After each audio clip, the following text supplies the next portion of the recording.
और ये ठीक होया फिर दोबारा नहीं आएगा। तो परमात्मा पुण्यात्माओं, इस दास ने 1994 से लेकर आज तक इस परमात्मा के से काफी निकट सानिध्य का अवसर मिला है। और जो मालिक ने परमात्मा की शरण में इस दास के माध्यम से आने वाले भक्तों के सुख देखे हैं वो अद्वितीय है। लेकिन हमारी जब तक हम ज्ञान से परिचित नहीं होते तो आप कभी भी डगमग हो सकते हो। एक गांव में हमारा भक्त था, उसके यहाँ हम सत्संग करने जाते थे, 3-3 दिन का पाठ करते थे। जैसे यहाँ 3 दिन करते हैं वो पर एक घर में किया करते थे, क्योंकि इस सत भक्ति को हमने बेस बनाकर चलाना पड़ा।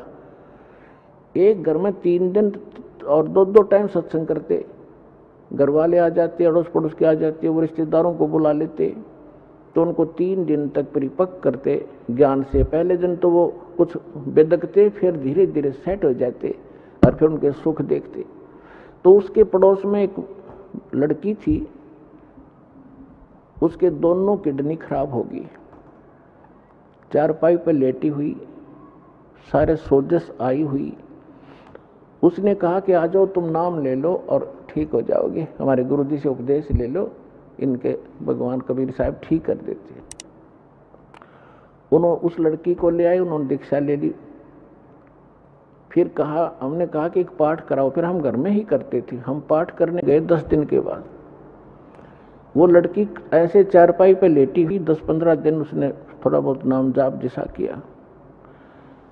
हम गए तो वो उठा कर लाए उसको, दास भी वही 3 दिन रहता था घर घर पे।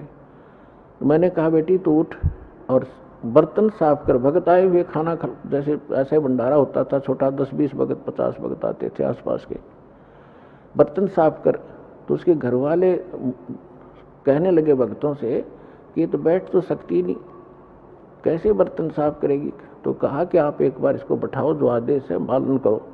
उसको ले जाकर पीढ़े पर बैठा दिया जहाँ बर्तन साफ करे थे। 2 घंटे बर्तन साफ करे उस लड़की ने, और तीसरे दिन अपने आप उठ कर चल पड़ी। बोलो सतगुरुदेव।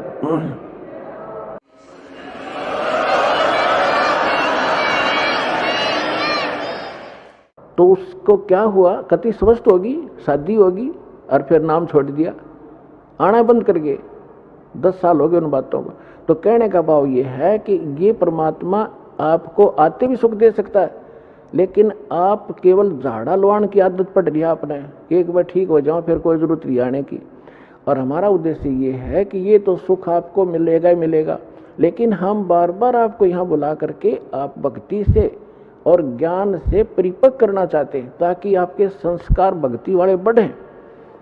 एक कष्ट तो आपका दूर हो गया, आपके तो जीवन में 20 और हैं ऐसे ऐसे, फिर वो तोड़ देंगे दे, या आपकी बहुत बुरा हाल कर देंगे। तो पुण्यात्माओं, ये ना समझना कि आप ठीक नहीं होगे, सभी ठीक होंगे, लेकिन परमात्मा अपने हिसाब से करेगा, और लेकिन आप पर आपत्ति नहीं आने देगा।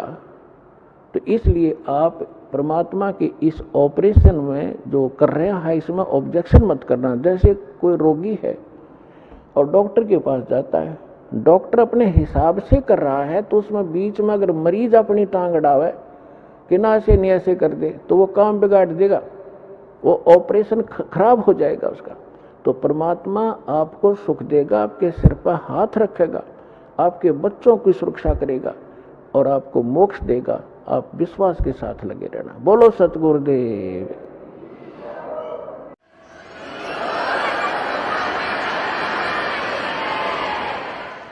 धीरे धीरे रे मना, धीरे सब कुछ हो, माली सींचे सो घड़ा, ऋतु आए फल हो।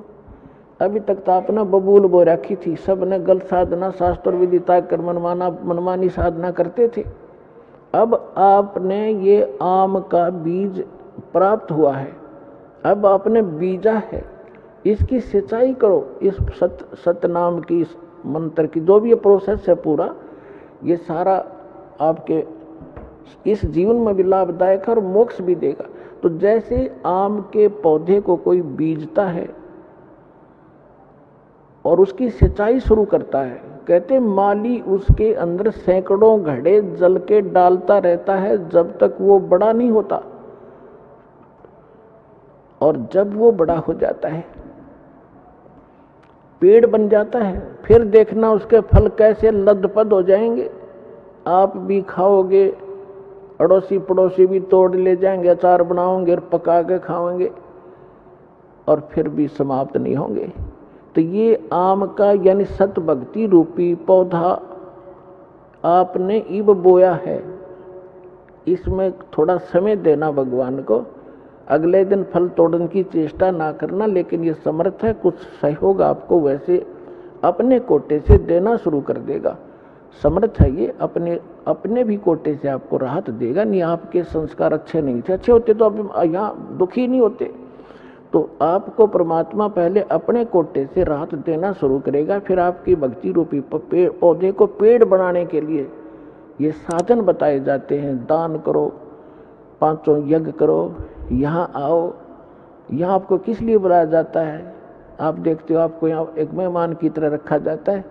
आपके भाई बहन जो पहले से लगे हुए हैं आपके लिए भोजन तैयार करते हैं, आपके लिए मैट बिछाते हैं, सारी सुविधा करते हैं, ताकि आप परमात्मा के बच्चे हो और आप इस परमात्मा को पहचाने। यहाँ आओगे, कहते हैं संत मिलन को चालियो तज माया अभिमान, जो जो कदम आगे रखे ओ हे यज्ञ समान। कोई